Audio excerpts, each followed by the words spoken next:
Having said that, China historically has always been one of our top air cargo markets. And if you look at from a longer term perspective, I think China's manufacturing capacity is still one of the highest in the world. So while there is this trend of diversification, we are still feeling that for China, it's still a very important market and will continue to grow that market. So we are quite optimistic about trends in Asia in general. Hello and welcome to a special series of conversation from Singapore, where we are present for Air Cargo Southeast Asia and Transport Logistics Southeast Asia. I'm extremely happy to have Lim Ching Kiat, Executive Vice President, Air Hub and Cargo Development at Changi Airport Group. Great to have you for this conversation. Good to see you again. Let me start asking you about your recent cargo traffic numbers for the month of September and the cargo traffic numbers for the quarter of July-September. 154,000 tons, same as the corresponding month in the previous year. 451, close to 500,000 tons, minus 4% of the same period of the previous year. We are already into the last quarter of the year. Do you see a demand uptick? Do you see cargo volumes slightly up in the last quarter? 1 month is already over. We have 2 more months. Thanks. Yeah, I think for the last 12 months, it's been a bit difficult for the air cargo worldwide. So I think volumes have been declining at most of the big airports. I think Changi, the trend here is the same as what we see elsewhere. Last quarter, like you mentioned, is minus 4 compared to the previous year. But the good thing we see is that the decline, if you compare to the preceding quarter, the decline seems to have narrowed. So we have this prediction that it seems to be bottoming out. And together with the macroeconomic cycle, it seems to be also consistent that I think worldwide for different industries, the inventory is really down to quite minimal. So we have confidence that inventory might be building up again. With the trend of the decline narrowing down, we are hoping that we have turned the corner quite soon. In at least the next 1 or 2 quarters, we might see cargo volumes coming up. So that's our expectation. Do you have any optimism about a peak season for 2023? Or somewhere close to a peak season? Maybe not a peak, but I think the near term, we just want to see recovery, that the volumes are picking up positive again. Yeah. Singapore is clearly emerging as a gateway hub for inbound, outbound cargo, as there is a shift in manufacturing as part of global trend of de-risking of supply chain, diversification of manufacturing and production. What is the future potential for Changi Airport Group in the changing scenario of global manufacturing and global trade? We have also noticed this trend about diversification of supply chain. I think different shippers and manufacturers, they are expanding their supply chain or manufacturing hubs in different countries. I think Southeast Asia is one of the key beneficiary. Looking at, for example, like Indonesia, they are also stepping up efforts to attract more investments into their country, which will translate into air cargo volume. India is another market where we are quite optimistic about. So we are excited to see how Changi can serve as a cargo gateway for some of these markets.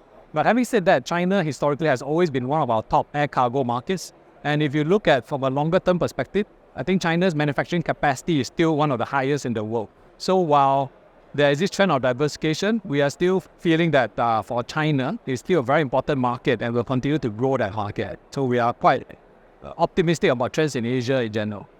Since you mentioned about India, I looked at the July-September quarter traffic numbers, and among the 5 key cargo markets, India is one of those 5. And you've seen a significant growth of 24% over the quarter of the previous year. What led to that such dramatic figure in terms of the growth? Our assessment of this is on a few folds. I think one is that perhaps India historically has not had so much exposure to semiconductor industry. So I think compared to some of the other countries, so I think now it's at a different stage of the cycle. So the uptake is higher. And secondly, it's also fueled by the strong economic confidence in the country and consumer demands there.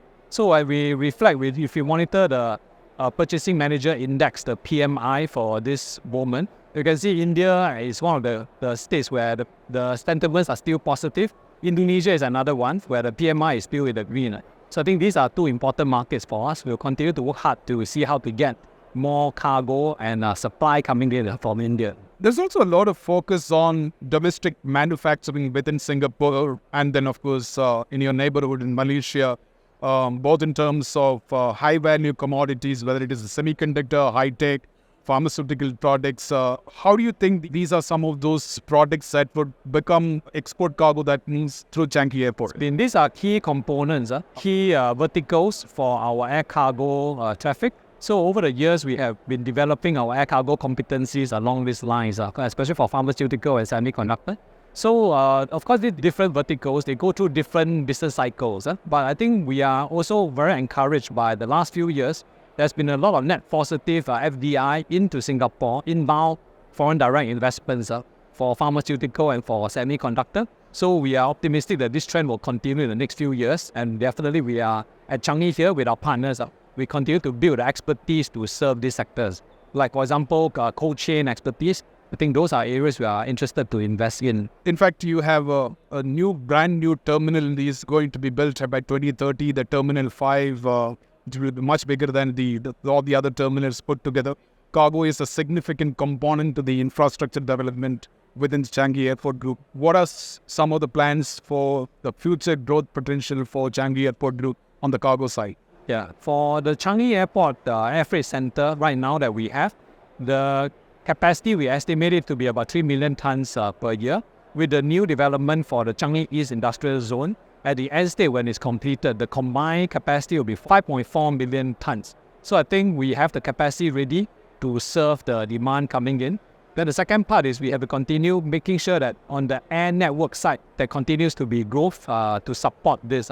So with the growth in air network and with the land capacity, we are optimistic that we are keeping in pace with the strong growth in air cargo for the whole Asia Pacific. One of the advantages for Singapore is also that besides the airport, the seaport, the ocean freight that comes in, it's also well developed and it is one of the biggest seaports in the world. A lot of trade that moves through Singapore seaport. Where do you see a air-sea product being developed? Would that multimodal strategy be an important driver for cargo development within Changi Airport? It's a very strong advantage that we have because we are one of the busiest airports and one of the busiest seaports. I think in the past few years, we have also shown this air-sea intermodal kind of service offering is also very resilient. In terms of business continuity-wise, once there are some disruptions to air or sea, having an air-sea product can help overcome some of that.